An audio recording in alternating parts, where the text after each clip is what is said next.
Welcome to a deep dive into the fascinating world of decision-making. Today, we're going to be exploring some excerpts from Annie Duke's How to Decide. She's a former poker pro with a PhD in cognitive science. So she brings a really unique perspective to this topic. What's really cool about her approach is that she kind of blends this cutting-edge research with these real-world examples, so it makes it super easy to apply these concepts to your own life. Yeah, I think that's what I really liked about the book. It's very accessible, very relatable.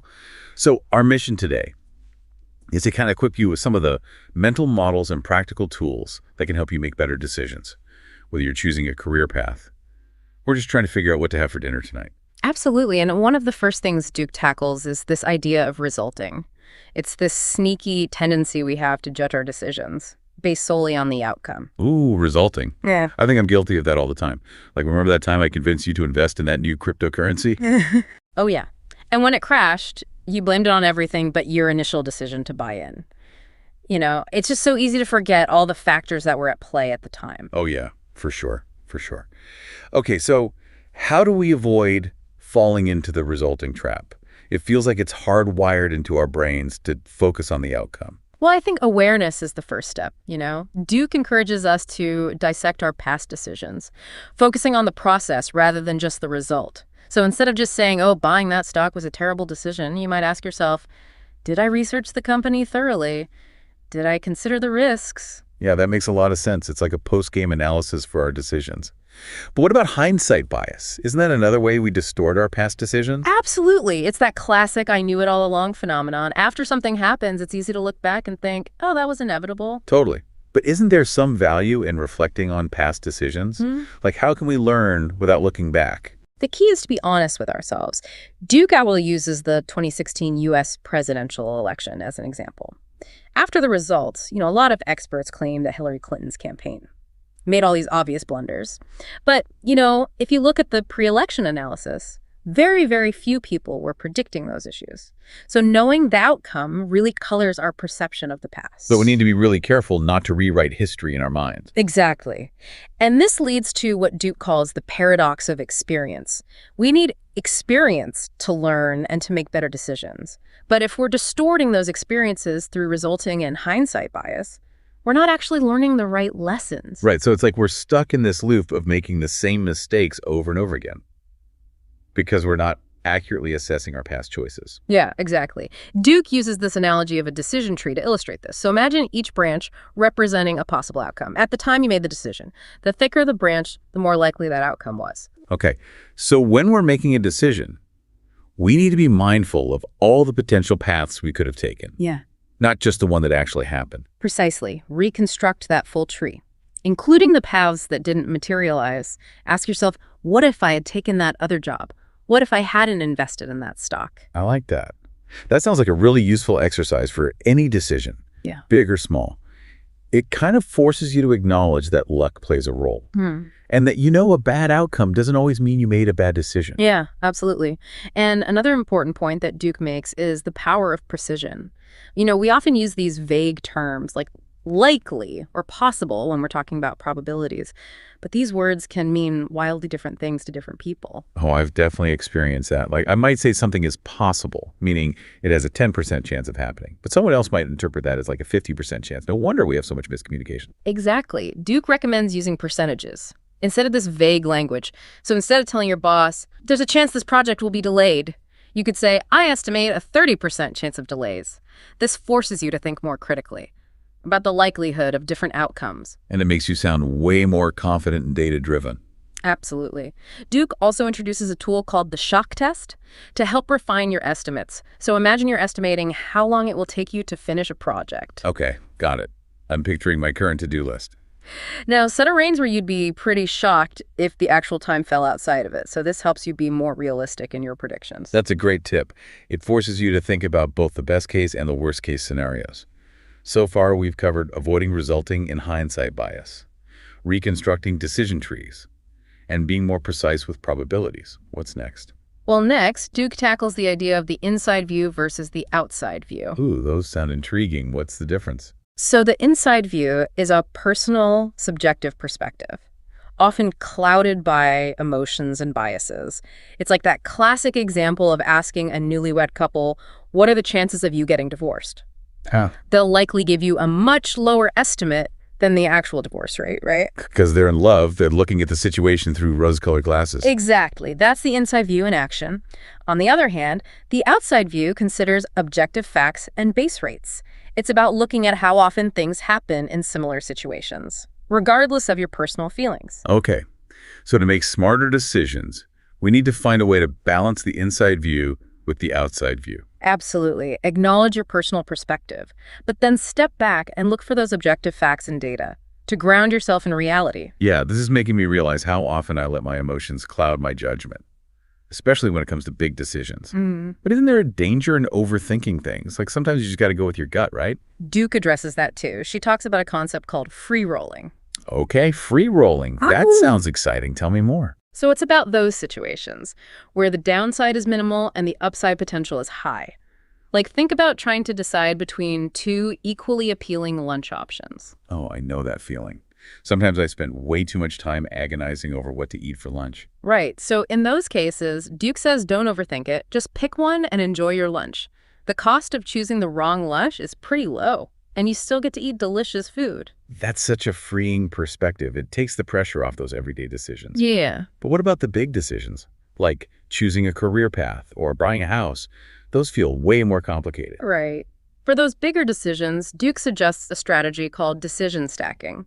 It's about breaking down those overwhelming choices into smaller, more manageable decisions. Okay, so instead of trying to figure out my entire career trajectory in one go, I could start by identifying a few fields I'm interested in and taking some online courses to learn more about them. Exactly. Or if you're thinking about buying a house in a new neighborhood, you could start by renting in that area for a few months to see if you actually like living there. It's like a try before you buy approach to decision making. I love that.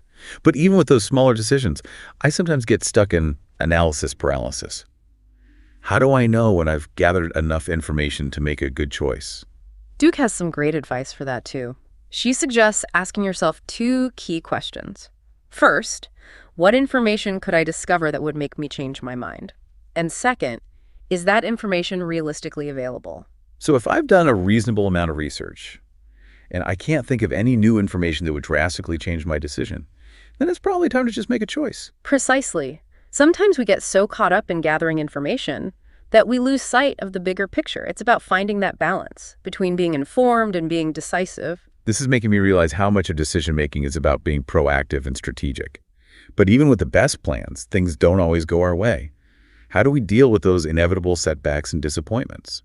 Well, Duke talks about the importance of understanding our emotional reactions to bad outcomes. Have you ever noticed that you tend to make worse decisions when you're feeling stressed or upset? Oh, absolutely. Like if I have a bad day at work, I'm way more likely to make impulsive decisions, like ordering takeout instead of cooking a healthy meal, or staying up late watching TV instead of getting enough sleep. Right. Duke calls this tilt. It's like when a pinball machine gets tilted and the ball goes crazy. When we're tilted, our emotions are clouding our judgment, and we're not thinking clearly. So how do we avoid getting tilted and making those emotionally driven decisions? It feels like sometimes our emotions just take over. Well, the first step is recognizing your personal tilt signals. Do you get irritable? Do you start making excuses? Do you withdraw from others?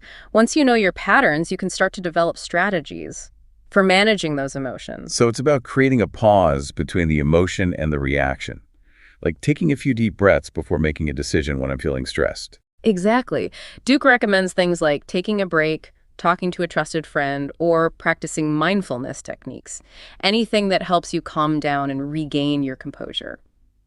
It's so interesting to think about how much our emotional state can influence our decision-making. But even when we're feeling calm and collected, there's always that little voice of doubt, right? Like, what if I make the wrong choice? Duke has a really fun and thought-provoking exercise for addressing that fear. It's called the Dr. Evil game. Okay, Dr. Evil game. That sounds intriguing. And a little mischievous. What is it?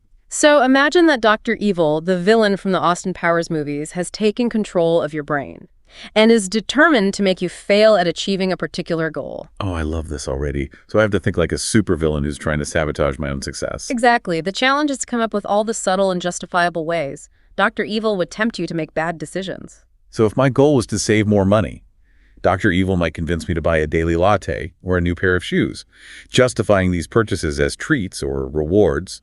You got it. Or if your goal was to eat healthier, he might persuade you to make exceptions for special occasions that gradually become the rule rather than the exception. That's so clever. It's about exposing those sneaky patterns of self-sabotage that we might not even be aware of. Yeah, the Dr. Evil game is a lighthearted way to address a serious issue. By anticipating those temptations, you can develop strategies to resist them. I'm definitely going to try this. It sounds like a fun way to outsmart my inner saboteur. But even with all the tools and strategies we've discussed, there's still that element of uncertainty in decision-making, right? We can't predict the future. That's where hedging comes in. It's about acknowledging that we can't control everything, and sometimes things just don't go our way. So it's about creating backup plans or taking actions to minimize the negative impact. If things don't go according to plan? Exactly. Like if you're planning a big outdoor event, you might want to rent a tent in case it rains, even if the forecast looks good. Or if you're applying for a new job, you might continue networking and exploring other opportunities, even if you feel confident about getting that one particular job. It's like creating a safety net for yourself. I'm starting to see how all these concepts work together. But there's one thing I'm still wrestling with. How do I know when to trust my gut instincts versus relying on logic and data? That's a great question, and it's something a lot of people struggle with. Duke talks about the importance of understanding the role of intuition in decision-making. Because I always heard that you should trust your gut, but sometimes my gut leads me astray. Right. Well, intuition isn't some magical sixth sense. It's actually based on your past experiences and accumulated knowledge. Think of it as your subconscious mind processing information and drawing conclusions, even if you're not consciously aware of it. Okay, so it's like our brain is constantly running simulations in the background based on our past experiences. Exactly, and that's why sometimes our gut feelings can be incredibly accurate. Like, if you've been a doctor for 20 years, you might have a gut feeling about a patient's diagnosis, even if you can't immediately explain why. That makes sense. But then why do our gut instincts sometimes lead us astray? Well, because our intuition can also be influenced by our biases and emotional baggage. If we've had a negative experience in the past, it can color our perceptions and lead us to make decisions based on fear or avoidance rather than logic. So it's about recognizing that our intuition is a valuable tool, but not infallible. We need to be mindful of its limitations. Precisely. Duke suggests using a combination of intuition and analysis when making decisions. Listen to your gut, but also take the time to step back and critically evaluate the situation. It's like a dance between the head and the heart. I love that analogy. So it's not about choosing one over the other. It's about finding that balance between the rational and the intuitive. This has been such an eye-opening conversation. I feel like I've learned so much, and I'm excited to put these tools into practice in my own life. That's great to hear. And remember, good decision-making isn't about being perfect. It's about being intentional and continuously learning and improving. It's a journey, not a destination. Speaking of journeys, this deep dive has been incredibly valuable. But before we wrap things up, I'd love to offer our listeners a final challenge. Oh, I like that. I'm always up for a good challenge. So over the next week, I challenge you, dear listener, to choose one decision you're facing, big or small, and apply at least 3 of the tools or strategies we've discussed today. Ooh, that's a great challenge. It could be something as simple as like using the happiness test to decide how much time you want to spend on a decision. Or something a little bit more involved like conducting a pre-mortem or playing the Dr. Evil game. Exactly. It's all about taking these concepts out of the theoretical realm and putting them into practice in your own life. I have a feeling we're going to hear some amazing stories about how these tools have helped people make better decisions and achieve their goals. Me too. I can't wait to hear about it. Now, before we wrap up, I thought it'd be helpful to do a quick recap of the key takeaways from Duke's book. We've covered a lot of ground today, and it's always good to have a cheat sheet, right? Absolutely. A decision-making toolkit. Yeah. To take with you. Exactly. So let's distill it down to 10 key points. Oh, yeah, I'm ready. Hit me with those decision-making nuggets of wisdom. Okay, number 1. Remember the concept of resulting. Don't judge decisions solely by their outcomes. Instead, focus on the process that you use to make the decision. Got it. Process over outcome. What's next? Number 2, be aware of hindsight bias. The past always seems more predictable than it was. Don't fall into the trap of, I knew it all along, thinking. Right. Hindsight is 20/20, but it can really distort our learning. What's number 3? Number 3, acknowledge the paradox of experience. Individual experiences can hinder our ability to learn, especially if we're not carefully analyzing them. That's so counterintuitive. But it makes sense when you think about it. We need to be mindful of how our biases can shape our perceptions of past events. Okay, what's next? Number 4, precision matters. Use percentages instead of vague terms like likely or possible when you're estimating probabilities. Right. Percentages over vagueness. It just forces clarity and better communication. What's number 5? Number 5, balance your inside view with the outside view. Consider objective facts and base rates, in addition to your own personal perspective. Got it. Don't just rely on your gut feelings. Look for the data. What's number 6? Number 6, use the happiness test to determine how much time and energy a decision deserves. Ask yourself, will this matter to me in a week, a month, a year? If not, speed things up. Right. Don't overthink the small stuff. What's number 7? Number 7, look for free rolling opportunities. When the downside is minimal, make a decision and move on. Love it. Embrace those low-risk, high-reward situations. What's number 8? Number 8, utilize the pre-mortem exercise to uncover potential risks and plan for contingencies. Got it. Imagine your goal failing and then figure out why. It's about preparation, not pessimism. Okay, what's number 9? Number 9, practice good decision hygiene.